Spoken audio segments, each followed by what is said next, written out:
Găsește un loc liniștit.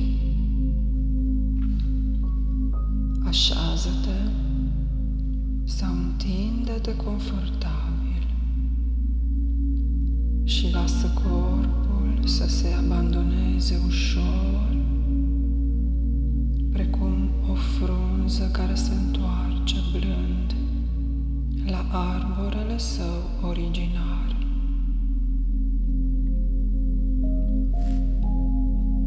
Închide ochii și respiră lent. Inspiră lumină și expiră povară. Încă o dată inspiră lent și cu fiecare respirație sistemul tău nervos se liniștește.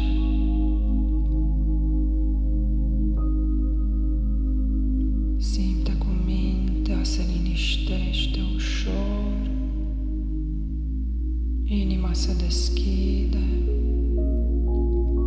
iar acum imaginează-ți că deasupra ta se deschide un cer imens, infinit, catifelat. Iar din acest cer coboară o lumină alb-aurie, inteligentă, iubitoare, vie. Nu este o lumină oarecare, este lumina originară. Este lumina care îți cunoaște numele chiar înainte de naștere. Este lumina care nu judecă. Lumina care îți amintește cine ești cu adevărat. Această lumină intră lent prin creștetul capului și coboară în creier, intră în ochi, pătrunde în gât, în piept, apoi în inimă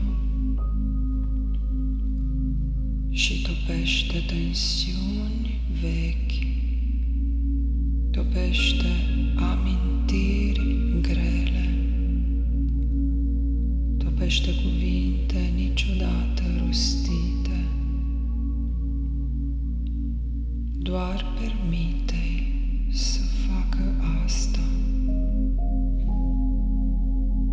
Imaginează-ți acum în fața ta o scară lungă de cristal și fiecare treaptă te conduce mai aproape de lumina ta interioară. Coboară încet, ușor, 10. Coborâm tot mai profund și mai profund. 9. Coborâm tot mai profund și mai profund. 8. Ești în siguranță, ești mai relaxată. 7. 6. 5. Inima se deschide. 4. Trecutul își pierde puterea. 3. Ești protejată. 2. Lumina te însoțește. 1.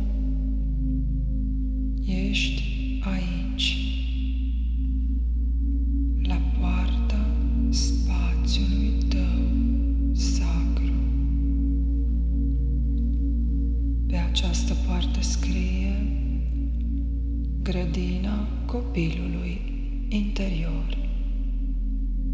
Deschide-o încet,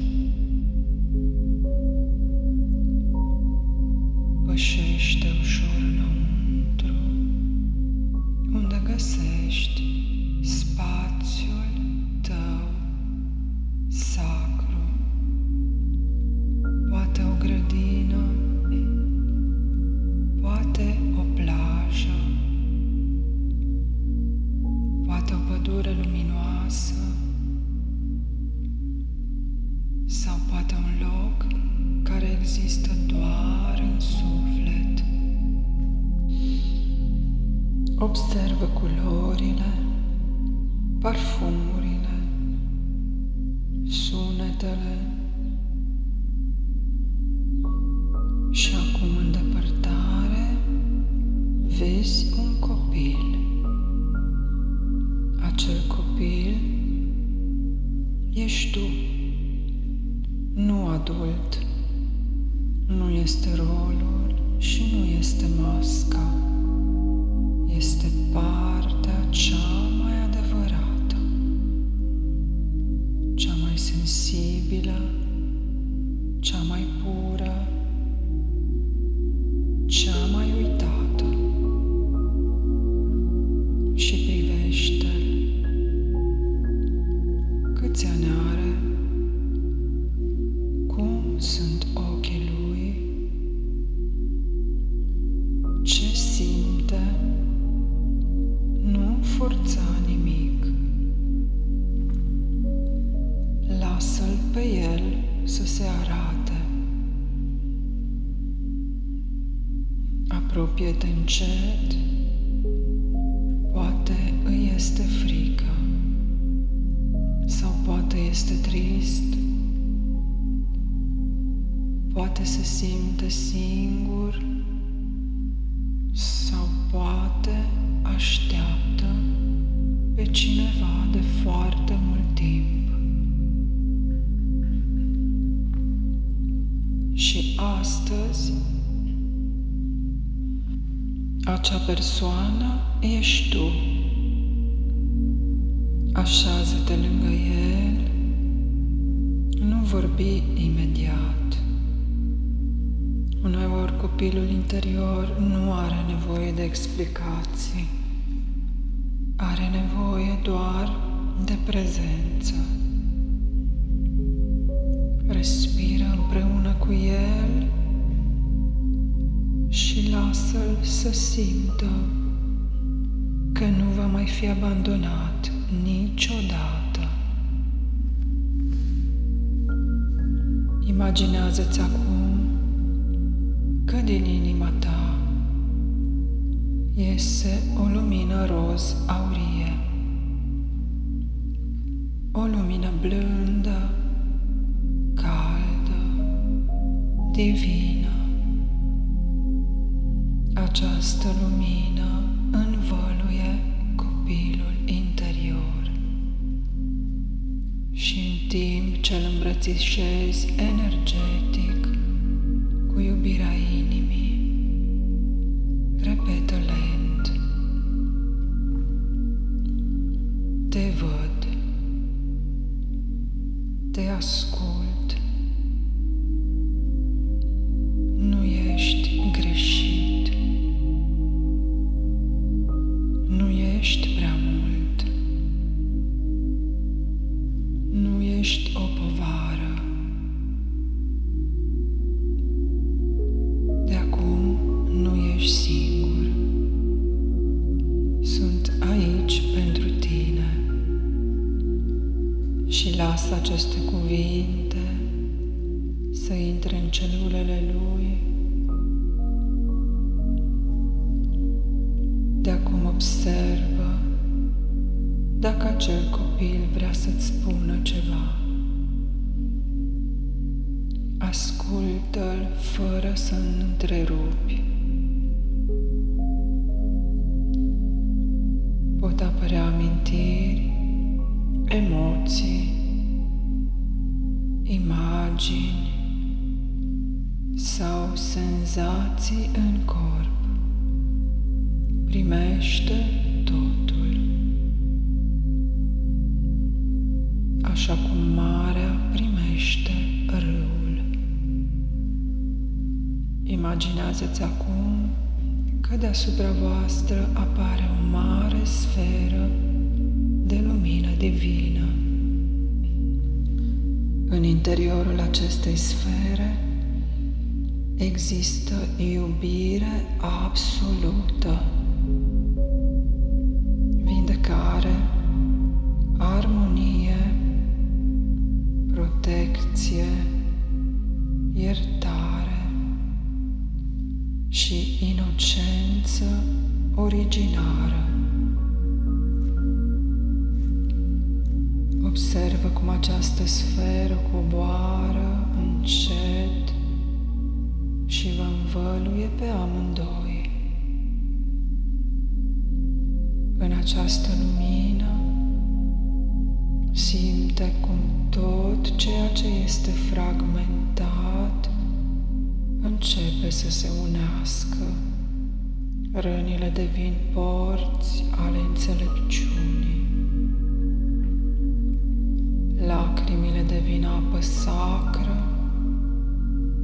iar fricile devin păsări care se întorc la cer. Vizualizează acum corzi energetice grele, de judecată, de respingere, de umilire, de vinovăție, de abandon sau frici vechi. Și observă cum lumina divină dizolvă ușor fiecare legătură, fără violență, așa cum soarele topește gheața. Respiră profund și observă acum copilul cum începe să strălucească din ce în ce mai mult,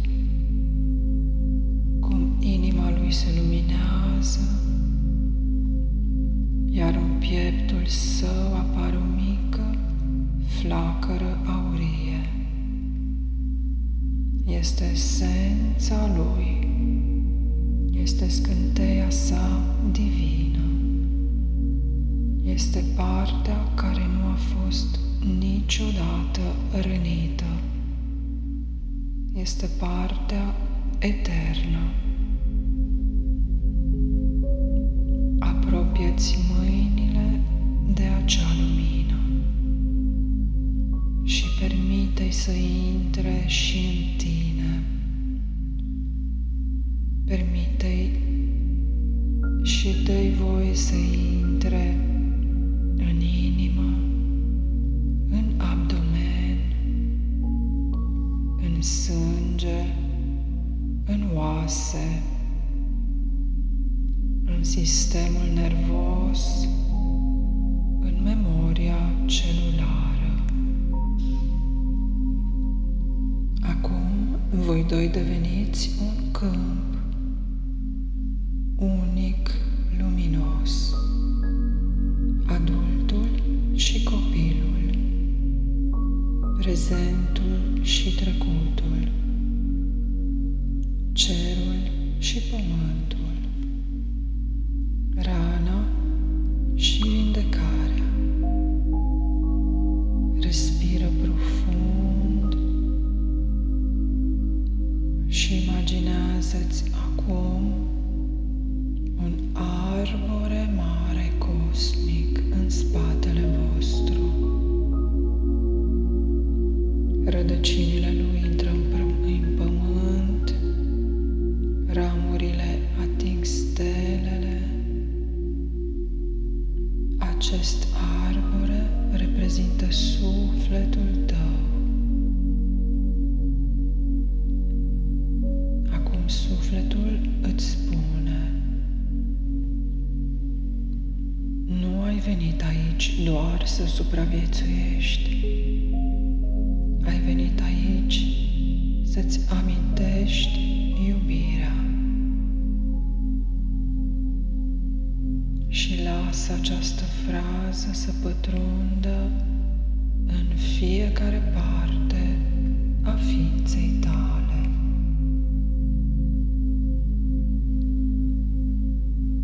Acum copilul te privește. Observă-i chipul. Poate zâmbește, poate plânge sau poate în sfârșit se relaxează. Și întreabă-l: de ce ai nevoie de la mine de acum înainte?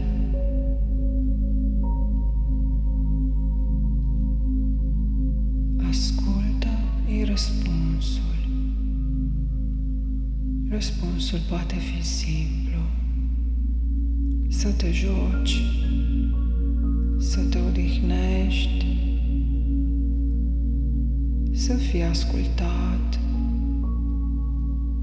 să nu-ți mai fie frică, să te simți liberă, să te simți iubită sau să te simți aleasă. Primește mesajul. Imaginează-ți acum că-l iei pe copilul tău interior de mână și împreună traversați un pod de lumină și cu fiecare pas integrezi iubire, integrezi încredere, demnitate, siguranță, pace. Și în timp ce mergeți, repetă: aleg să redevin întreg. Aleg să mă iubesc. Aleg să trăiesc fără să mă abandonez pe mine însumi. Lumina divină trăiește în mine. Eu merit iubire. Eu sunt în siguranță. Eu sunt demn. Eu sunt lumină.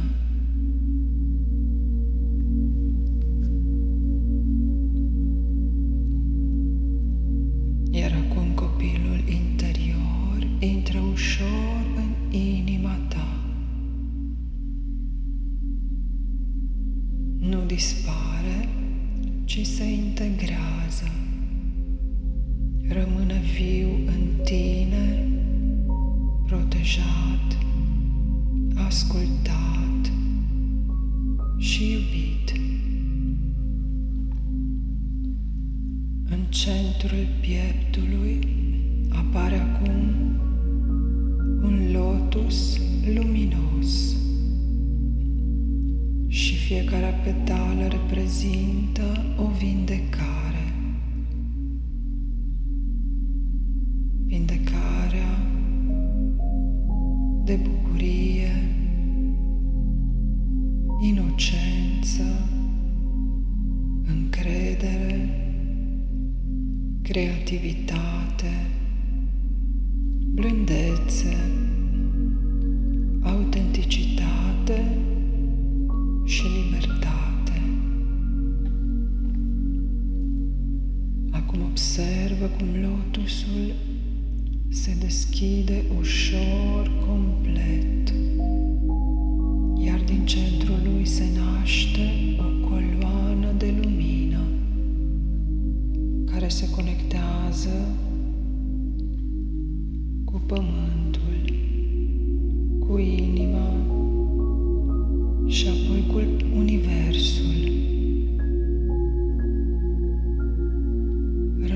câteva clipe în liniște.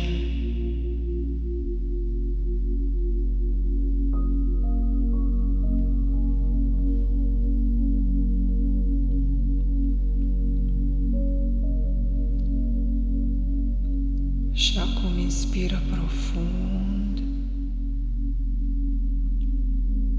mișcă încet degetele mâinilor, mișcă picioarele, simte-ți corpul, simte prezența, pacea și înainte să deschizi ochii, ascultă aceste ultime cuvinte. Copilul care-ai fost nu este pierdut, se întoarce acasă. În tine trăiește încă puritatea originară. De fiecare dată când alegi iubirea, îl vindeci. De fiecare dată când alegi lumina, îți amintești cine ești. Și când vei vrea, poți deschide încet ochii.